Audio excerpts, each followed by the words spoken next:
안녕하세요. 부산의대 터키어 전공 양민지 교수입니다. 오늘은 문화와 언어로 배우는 튀르키예, 아나톨리아 반도, 프리기아의 미다스 왕 이야기 첫 번째 시간입니다. 튀르키예가 위치한 아나톨리아 반도는 다양한 문명과 역사를 지닌 너무나 아름다운 곳입니다. 오늘은 튀르키예의 아나톨리아 반도, 역사의 판을 여는 고대의 땅으로 여행을 떠나보도록 하겠습니다. 이곳에는 프리기아라는 이름으로 불리던 문명이 번영하던 시대가 있었으며 그 중심에는 전설적인 왕 미다스가 있었습니다. 프리기아는 기원전 1200년에서부터 기원전 700년 아나톨리아 중서부에 있었던 왕국이었습니다. 사카리아강 유역을 중심으로 발전했는데요. 호메로스의 일리아스에 따르면 트로이와의 동맹으로 트로이 전쟁에 참전하여 그리스군과 맞서 싸웠다고 합니다. 기원전 8세기 후반에는 아나톨리아 중서부를 평정하고 고르디움을 수도로 역사의 전면으로 떠오르며 아시리아, 우라르트와 경쟁하였다고도 전해집니다. 미다스 왕은 풍요로움과 부를 상징하는 지도자로 알려져 있습니다. 그의 이름은 금으로 뒤덮인 전설 속에서 길이 남아 미다스의 황금손이라는 별명으로도 유명해졌습니다. 자, 그럼 이제 시간을 거슬러 올라가 본격적으로 미다스 왕이 지배하던 시대, 그의 거대한 왕국에 발을 들여놓아 볼 시간입니다. 함께 역사의 현장으로 떠나볼까요? 미다스의 왕 이야기를 알아보기 전에 먼저 미다스의 아버지를 살펴봅시다. 혹시 고르디우스의 매듭이라고 들어보셨나요? 바로 미다스의 아버지는 프리기아의 왕 고르디우스입니다. 고르디온의 새 수도를 건설한 고르디우스는 마케도니아의 브리게스 왕족의 후손으로 태어났습니다. 원래 초기 프리기아인은 브리게스 이름으로 마케도니아 지방에 살았다고 합니다. 트로이 번영 시대에 브루게스의 일부가 트로이의 보호 아래 트로이 연맹에 있는 이 아나톨리아 반다로 이동을 하게 되었습니다. 트로이 왕국이 멸명한 이후 복속국이었던 프리기아는 서서히 힘을 키운 후 그리스 세력을 피해 아나톨리아 동쪽으로 진출하면서 히타이트의 영향권 안으로 들어가게 됩니다. 왕이 없었던 당시 프리기아인들은 항소 수레를 타고 그들의 신전에 첫 번째로 도착하는 사람을 왕으로 삼으리라는 신탁을 받았다고 합니다. 고르디아스가 탄 황소 수레가 신전에 도착했고 그는 왕으로 추대되었습니다. 이 사건으로 프리기아인들은 신전이 있던 곳에 새로운 도시를 건설하고 고르디온을 중심으로 본격적인 왕국을 건설했다고 합니다. 프리기아 세력이 동쪽으로 확장하면서 우라르트 왕국과 충돌을 하게 됩니다. 이후 기원전 550년경 프리기아 왕국은 페르시아 제국의 속국이 되고 맙니다. 그리스 신화에 따르면 고르디우스가 고르디온을 건설한 뒤 자기가 몰던 수레를 신에게 제물로 바치고 신전 기둥에 그의 수레를 굉장히 복잡한 매듭으로 묶었다고 합니다. 그리고 이 매듭을 푸는 사람이 아시아의 지배자가 될 거라고 신탁이 내려집니다. 많은 사람들이 매듭을 풀려고 노력을 했지만 너무나 복잡하게 얽혀 있어 풀지 못했다고 합니다. 시간이 흘러 마케도니아의 알렉산드로스 왕, 알렉산더 대왕이 프리기아를 지나게 되었는데요. 바로 그가 이 매듭을 단칼에 끊어버렸습니다.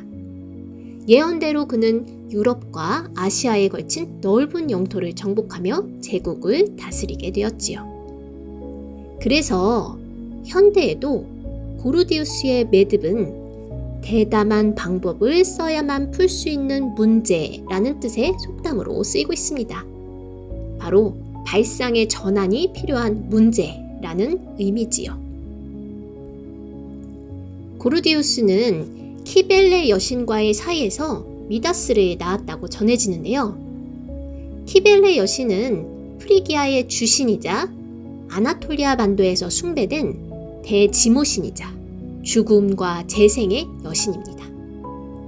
프리기아 지모신의 원형은 신석기 시대인 기원전 7000년경에 아나톨리아 반도에 건설된 고대 도시인 차탈흐육에서 나타날 정도로 숭배의 역사가 매우 오래되었습니다.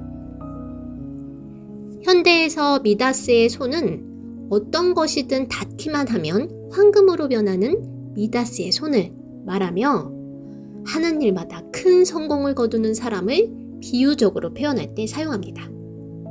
그러면 미다스의 손 이야기를 담고 있는 그리스 로마 신화 속으로 들어가 볼까요? 그리스 로마 신화에 등장하는 반인반수인 세일레누스가 술에 취해 프리기아의 왕인 미다스의 장미 정원에 쓰러집니다. 이를 발견한 미다스는 그를 데려가 열흘간 매우 극진히 모셨다고 합니다. 이에 감복한 세일레누스의 양아들 디오니소스는 미다스에게 소원을 하나 들어주겠다고 합니다. 세일레누스는 실레노스 혹은 실레누스라고도 불리는데요. 그는 디오니소스의 양부 혹은 추정자 또는 스승이라고 알려져 있습니다. 그는 물의 요정이기도 하고 예언의 힘을 지닌 현자라고 알려졌는데요. 신화에 따르면 디오니소스의 어머니 세멜레는 헤라의 질투 때문에 디오니소스를 낳기도 전에 죽어버렸는데요. 제우스가 그녀의 뱃속에 있던 그를 꺼내 자신의 허벅지에 심었고 나중에 거기서 디오니소스가 태어났다고 합니다. 이 아기를 신들의 전령이자 제우스의 명령을 전달하는 사자인 헤르메스가 받아 니사산에 살던 물의 요정들에게 데려갔고 세일레누스가 요정들과 함께 아기 디오니소스를 돌봐주었다고 합니다. 그래서 디오니소스는 실레노스에게 포도주 양주법을 배웠다는 이야기도 전해집니다. 실레노스는 그의 지혜로도 유명한데 어느 날 한 천령이 그에게 가장 좋은 것은 무엇인가요? 라고 질문을 하자 이에 대한 답으로 가장 좋은 건 태어나지 않은 것, 두 번째는 일찍 죽는 것이다 라고 답했다고 합니다. 바로 이 청년이 미다스라고도 전해지고 있습니다. 어쨌든 디오니소스에게 미다스 왕은 자신이 손에 대는 무엇이든 금으로 변하는 능력을 달라고 하고 그의 소원은 이루어집니다. 미다스는 매우 기뻤으나 곧 그의 능력이 축복이 아니라 저주임을 깨닫지요. 음식조차도 손에 대면 금으로 변하는 통에 아무것도 먹을 수 없게 된 미다스에게 그의 딸이 다가와 무슨 일이라고 묻는데 그런 딸에게 손을 대는 순간 그녀 역시 금덩어리로 바뀌고 맙니다. 뒤늦게 지나친 욕심을 반성한 미다스는 디오니소스에게 다시 원래대로 되돌려 달라고 간청했습니다. 디오니소스는 과오를 깨달은 미다스에게 자비를 베풀었지요. 디오니소스는 파크톨루스 강의 원천까지 거슬러 올라가 거기에 온몸을 담그고 탐욕의 죄를 씻도록 하여라 라고 합니다. 미다스는 시키는 대로 강물에 몸을 씻고 황금의 재앙에서 벗어났습니다. 미다스 왕이 몸을 씻은 파크톨루스 강은 그의 몸에서 씻겨내린 황금의 마력으로 강바닥이 황금 모래로 변했다고 합니다. 즉 황금을 만드는 힘이 강물로 전해져 강바닥 모래를 황금으로 바꾸어 넣었다고 합니다.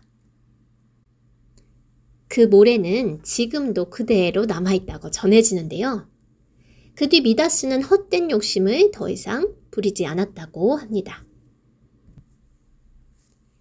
옛날부터 사금이 많이 나온다고 전해졌던 파크 톨루스 강은 오늘날의 튀르키예 서부에서 에게해로 흘러들어가는 사르트 차이르라고 불립니다. 이 강은 모스다 산에서 발원하여 리디아 왕국의 수도였던 마니사에 위치한 사르데스 유적지를 통과하여 게디스 강으로 흘러들어가는데요.